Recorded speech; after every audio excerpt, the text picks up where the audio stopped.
Señoras y señores legisladores, distinguidos integrantes del panel de discusión, estimados representantes de los medios y todos los presentes. Agradezco a la Comisión de Energía de esta soberanía por su invitación al Parlamento abierto. Hago votos para que este ejercicio sea realmente abierto, se escuchen los argumentos y para que todas las propuestas sean valoradas en su justa medida.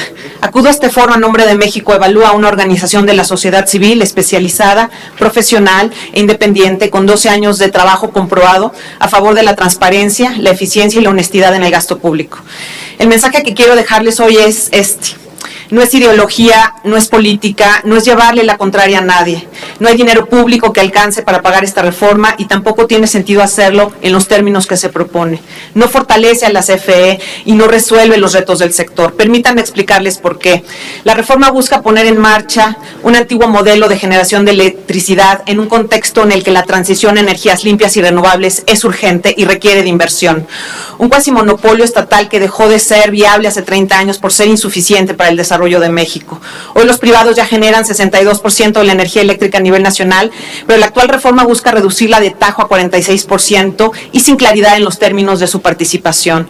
Propone cancelar contratos de participación privada que derivará en litigios, pago de indemnizaciones, valuados en más de 60,000 millones de dólares por la CFE, un 20% de nuestro presupuesto público, por contratos cancelados de facto. Esto es una destrucción de valor que creo que tenemos que enfocar una reforma en un objetivo y una misión distinta.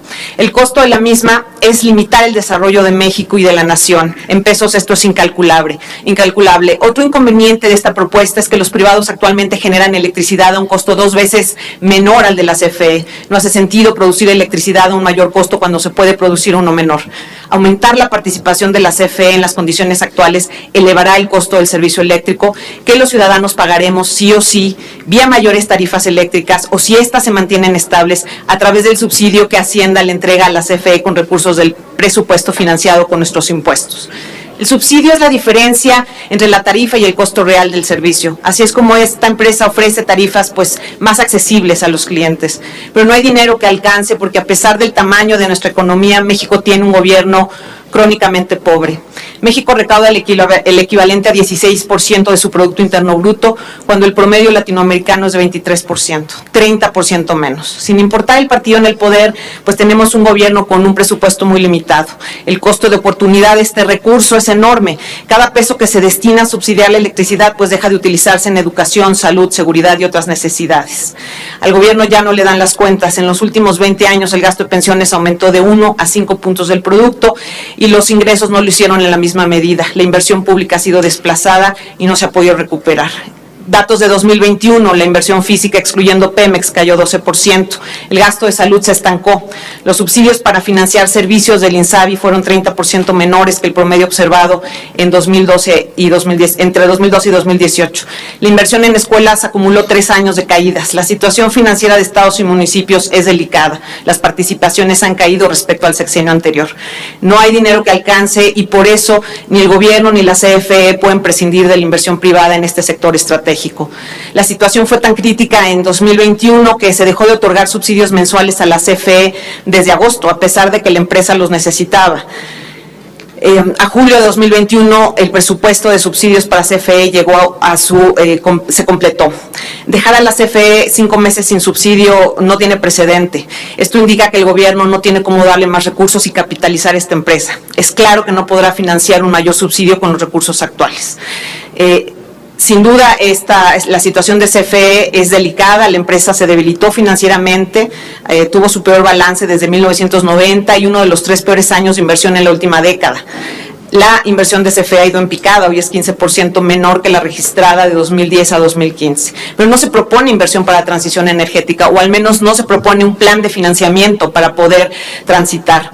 Recordemos que al echar abajo el régimen de jubilación de 2013, el costo de las obligaciones laborales de la empresa se disparó 236%, lo que derivó en un resultado de operación negativo, después de haber logrado 2 años consecutivos de ganancia. Estos han sido los primeros resultados del revés de la reforma de 2013. Las pérdidas de operación de CFE han hecho que su patrimonio se reduzca, pero con esta reforma se está buscando, eliminar la obligación de la empresa de ser rentable, no ofrecer un valor económico a la sociedad, que Hacienda ya no revise su presupuesto, exceptuar a la CFE de hacer el mejor uso del dinero público del artículo 134 constitucional. En esos términos no hay dinero que alcance. La rendición de cuentas no puede exentarse cuando se trata de dinero público. Los ciudadanos merecemos y queremos el mayor valor a cambio de nuestro dinero. Si la iniciativa de reforma tuviera números sólidos, vendría acompañada de un plan de financiamiento claro y viable, pero se presentó sin este plan. Y ese plan tendría que contemplar una ambiciosa reforma fiscal para aumentar la recaudación y destinar esos recursos a la CFE, pero no es así. La recaudación tributaria a la mitad de este sexenio se mantiene estancada, las perspectivas de crecimiento no son alentadoras, el presupuesto de 2022 no se va a cumplir tal cual fue planteado porque todos los analistas ya han reducido sus estimados de crecimiento. Las perspectivas, hoy estamos en contra de todo deseo en un estado de estanflación.